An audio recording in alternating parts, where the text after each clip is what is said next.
Hello बच्चों। तो again आपके पास एक अच्छा सा क्वेश्चन लेके मोल कॉन्सेप्ट, क्योंकि आप पढ़ रहे हैं chapter number first some basic concept of chemistry. तो एक इंटरेस्टिंग क्वेश्चन आपके सामने है, स्क्रीन पर शो हो रहा है, पढ़िए पहले इसको।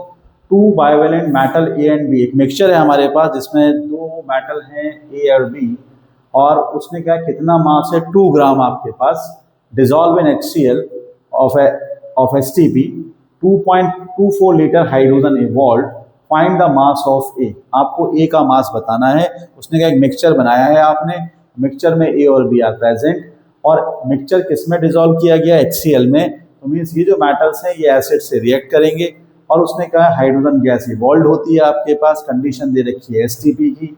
आपको ए का मास बताना है, एटॉमिक मासेस आर गिवन। कैसे स्टार्ट करें? तो हमने कहा भाई जब हमारे पास मेटल ए है ये HCl के साथ रिएक्शन करेगा, तो HCl के साथ रिएक्शन करने के बाद हाइड्रोजन गैस रिलीज होती है, ऐसा क्वेश्चन में लिखा है। तो आपने कहा भी आपकी इक्वेशन क्या बनेगी, इक्वेशन बन जाएगी। इसी तरीके से जो मेटल बी है अगर वो HCl के साथ रिएक्शन करेगा तो same we are getting this BCl2 और हाइड्रोजन गैस। तो हाइड्रोजन गैस आपके पास क्वेश्चन के हिसाब से रिलीज हुई है, ऐसा क्वेश्चन में बोला है।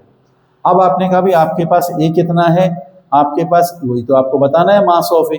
तो आपने मान लिया जी कि अगर मान लीजिए मेरे पास जो टोटल मिक्सचर है उसका मास कितना है 2 ग्राम, तो मैंने सपोज कर लिया कि लेट मास ऑफ ए, मान लीजिए x मान लेता हूं, तो मास ऑफ बी कितना हो जाएगा 2 - x, क्योंकि टोटल मिक्सचर का मास है 2 ग्राम। तो मैंने कहा भी अब हमें यहाँ क्या नजर आ रहा है, हमें नजर आ रहा है कि 1 मोल अगर हम ए यूज करते हैं तो कितना मोल हाइड्रोजन बन रही है 1 मोल। तो अगर इसका आपने कहा कि भाई ए का आपने x अमाउंट यूज किया है x ग्राम, अभी आप करें 1 मोल से कितना बन रहा है 1 मोल, तो इसके मोल्स कितने होंगे आपके पास, बोले ग्राम मास बाय एटॉमिक मास। तो मीन्स अगर मेरे पास इसके इतने मोल्स होंगे तो इसके कितने मोल्स बनेंगे हाइड्रोजन के, same x/15 moles as per the stoichiometry of the equation. 1 mole gives 1 mole, तो इसके कितने मोल्स हैं x/15, तो इसके कितने मोल्स होंगे x/15। बी के सिमिलरली कितने मोल्स होंगे आपके पास 2 - x/15, सॉरी इसका एटॉमिक मास है 30, तो इसका मोल एटॉमिक मास से डिवाइड कर दीजिए, तो हाइड्रोजन कितना बनेगा 2 - x/30।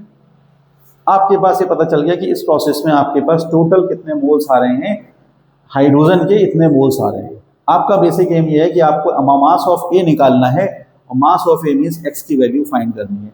क्वेश्चन में गिवन है कि कितनी हाइड्रोजन बनी है 2.24 लीटर, STP की कंडीशन है। तो आपने कहा भाई STP पर किसी भी गैस के 1 मोल का जो वॉल्यूम है वो कितना होता है 22.4 लीटर। तो इसका मतलब आपके पास मोल्स ऑफ हाइड्रोजन कितने आ जाएंगे 2.24 बाई 22.4, दैट इज 0.1 मोल।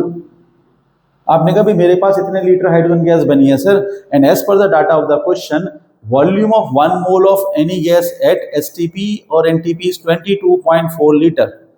तो 2.24 लीटर में कितने मोल्स बनेंगे 22.4 लीटर में अगर 1 मोल है तो मोल्स ऑफ हाइड्रोजन कितने आ जाएंगे 2.24 डिवाइड बाय दिस, जितने आपके पास वॉल्यूम है उसको 22.4 से डिवाइड कर दीजिए, means 0.1 mole.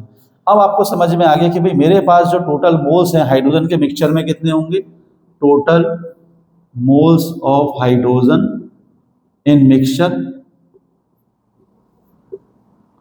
x/15 plus 2 - x/30 that is equals to 0.1। और इसको अगर हम सॉल्व कर लें मैथमेटिकली तो हमारे पास इसका जो एलसीएम वैल्यू है दैट कम्स आउट विद 30। ये कितना हो जाएगा 2x plus 2 - x equals to 0.1। 2x और ये x कितना हो गया x plus 2 equals to 3, x equals to 3 - 2 equals to 1 gram.